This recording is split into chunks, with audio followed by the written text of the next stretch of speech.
Overspending. It's something we all struggle with. You guys, I know that you are not alone, and I am not alone when I say that one of my biggest challenges with my budget is learning how to avoid overspending.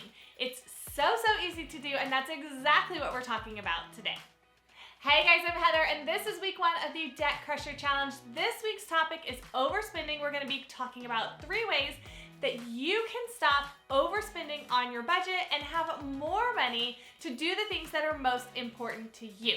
So the Debt Crusher Challenge is all about taking control of your money and living a life you love for less.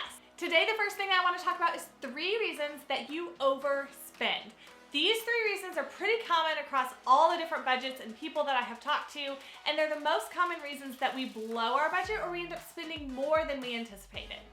Reason number 1 is poor planning. This is one of the main reasons that I find myself overspending. I either forgot to order something online that I could have gotten cheaper online, and I ended up running to the store and paying full price. Maybe it was a birthday present, or it was something that I needed for an event that was coming up, maybe a costume or something for a child's program at school.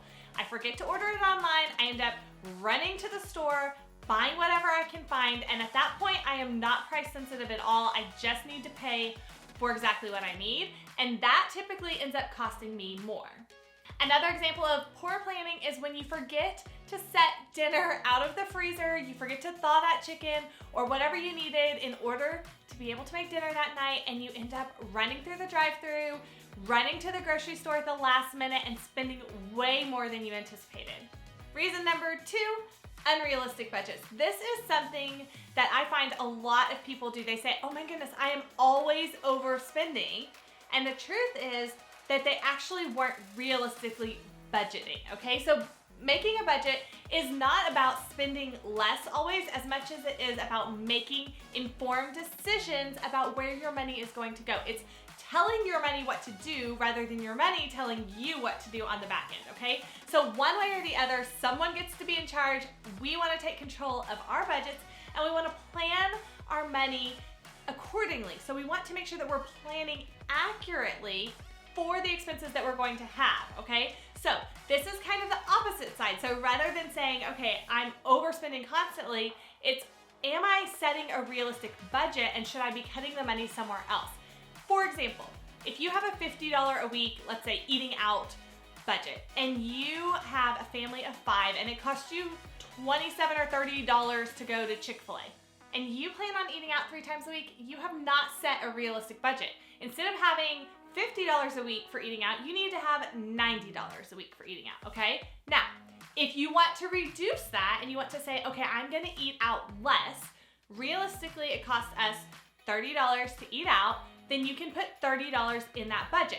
The problem comes when you're overspending consistently. It means that you're not budgeting accurately. The third reason that you are likely overspending is convenience. I am a lover of all things convenient. I work full-time, I have 3 kids in sports, 3 playing basketball right now. We are constantly on the go, and it is so easy to pay for prepackaged snacks, to pay for food on the go, to eat out, to just run through a drive-thru at lunch while we're at basketball games on the weekend. All of those things are conveniences in life that actually end up costing me more, right? So the thing about this is convenience is not necessarily bad. We want to make sure that we are taking control of our money, and we are deciding when we want to pay for convenience versus when we don't. And a lot of times the convenience kind of ties back into that poor planning. Are you choosing to pack a lunch and take it with you on a Saturday when you know you're not going to be home for lunch? Or are you allowing your situations to dictate your spending? Therefore, you're running through the drive-thru at the last minute, spending a ton of money on snacks at the concession stand, and things like that that really add up. You might think that those are necessary expenses, but if you go back to step number 1, if you're actually planning for them and you're making an intentional decision about, I don't want to spend $10 a week at the concession stand, right? That's $40 a month if you spend just $10 at the concession stand every single week during your basketball games or your soccer games or your baseball games or whatever is going on. So making an intentional decision to say, I'm going to pack snacks ahead of time and take those with me is actually going to save you a lot of money. And if you think of that one little example, saving you $40 a month. If you did that 2 or 3 times during your week, you could actually save quite a bit of money. So 3 reasons that we typically overspend: poor planning, unrealistic budgets, and we're often paying for convenience. Next, I want to talk about 3 ways that you can stop overspending. The first way that you can stop overspending is to identify your goals. This is something that's so near and dear to my heart because I think so many times we forget why we're living on a budget. Why are we trying to take control of our finances? Why am I trying to pay off those credit card bills, right? So we forget that we are the ones who are in control of our money. We get to make the choices with our money. Sometimes we have a lot of money to make choices with. Sometimes we have a little bit of money to make choices with. It does not matter. You still get to be in control of your money. So what I would encourage you to do is to think about why you want to be in control of your money. Why do you want to be on a budget? Is it because you want to be able to go on vacation this summer? Is it because you want to be able to save to pay a down payment on a house? Is it because you really want a new car or you really need a new car? What is the motivation behind wanting to live on a budget and to be financially responsible, okay? Because once you determine what that is, now you have a choice to make. Do I want to eat popcorn at the concession stand this week at the ball game, or would I rather save that money for a vacation? See how that works?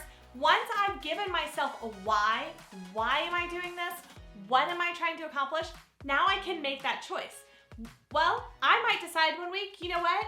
It's a special treat, it's a birthday dinner, a birthday night out. I would rather have this, right? Or I can say, you know what? I would rather just pack snacks from home and save that $10, $20, $30, $40 a month towards our vacation fund. So now that we've identified our why, we've identified our reasons, everything becomes a choice between 2 things.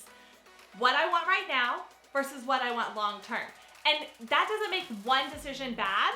It doesn't make one better than the other. It makes you in control of your money. So one of our challenges this week is to take some time to think about why you're spending and think about why you want to live on a budget. Why do you want to save money? Why do you want to pay off all of that debt?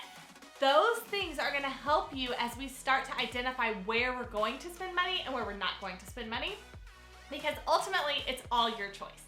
So the second way is to set realistic budgets. This is something that I'm so passionate about because I really believe that a lot of people sit down, they make a list of like budget categories, they start assigning random amounts to these categories that they just make up in their head, like, oh, I could probably just spend $300 a month on groceries, that should be good. And then they forget that they have a family of 7, right? So in a lot of ways, I think budgets are kind of like diets. And it would be really hard to go from eating 3,000 calories a day to eating 1,000 calories a day, right? To just cut 60% of your calories out overnight, and to sustain that for a really long period of time would be hard. You could do that for 2 weeks or a month or 2 months, but over a long period of time, it's much harder when you do something really drastic like that. So the same thing happens with our budgets. You do not want to go from spending $1,000 a month on groceries to spending $300 a month on groceries. And here's the reason. Because while that might be your long-term goal, it's unrealistic to jump that fast because you won't develop the habits that you need to sustain that on a long-term basis. So instead of going from $1,000 a month on groceries to $300 a month on groceries, I want you to think about taking that in baby steps. So take your $1,000 and go to $900 or $800. Maybe just reduce it by 10 to 20%. Then live on that amount for a week or 2, 3, 4, get the hang of it, then cut it back a little bit, because what you're gonna find is in that process, you're gonna slowly reduce your budget. Gradually, you're gonna start to cut things out of your budget that were unnecessary. You also won't feel starved, kind of like a diet. You're not gonna feel starved like, oh my goodness, we don't have any food now, because you went from spending a ton of money to spending not maybe enough for the size family that you have, right? So taking those gradual steps and reducing your spending slowly is gonna have a better long-term effect on your spending.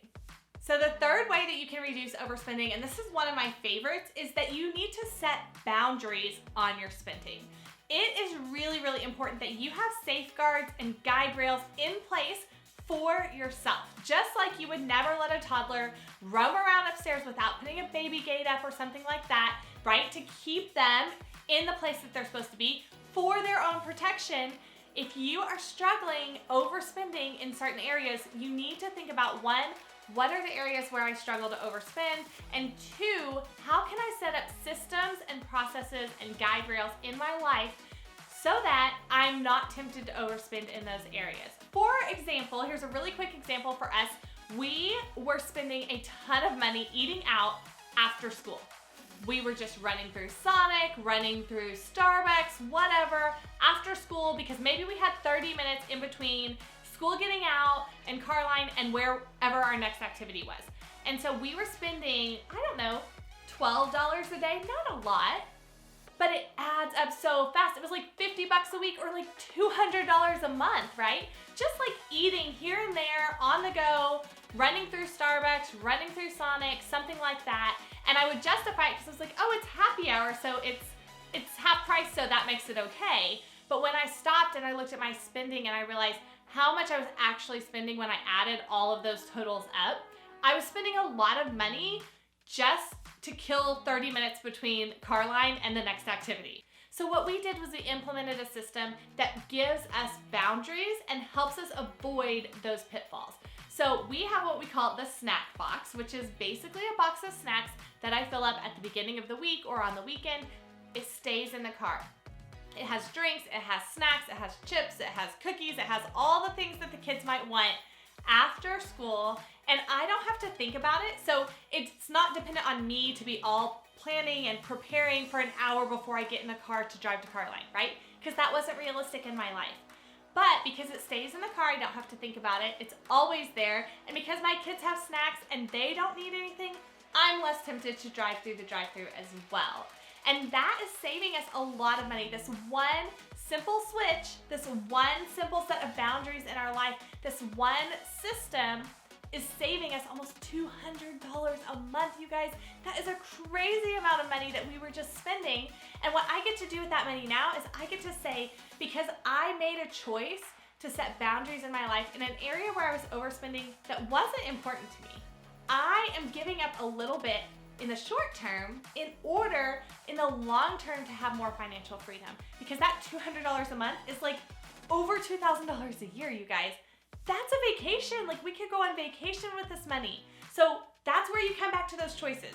Would you rather have snacks after school at the drive-thru, or would you rather go on vacation for a year, right? Like, which one is more important to you? And then set up systems and guidelines and things and put those in place to help you accomplish the goals that you've already set out and determined that you want to accomplish. All right, there you have it. 3 ways to stop overspending. Remember, the Debt Crusher Challenge is going on right now. We are on week 1, and this week's challenge is to start a spending diary. So a spending diary is just literally writing down everything that you are buying in a week.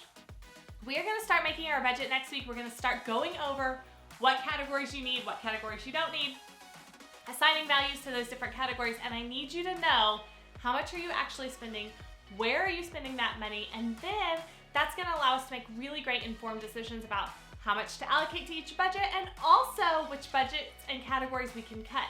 So start your spending diary. You can do this in a notebook. You can do it on an app on your phone. I just like to use the notes on my phone. It's really simple. I always have it with me. I like easy. So if you want to do that, that's absolutely fine with me. And then we will be talking over the next few days via email and Instagram stories about all the different ways that we can stop overspending and some of the challenges that we all face. Thank you guys so much for joining me. I will talk to you soon. Bye-bye.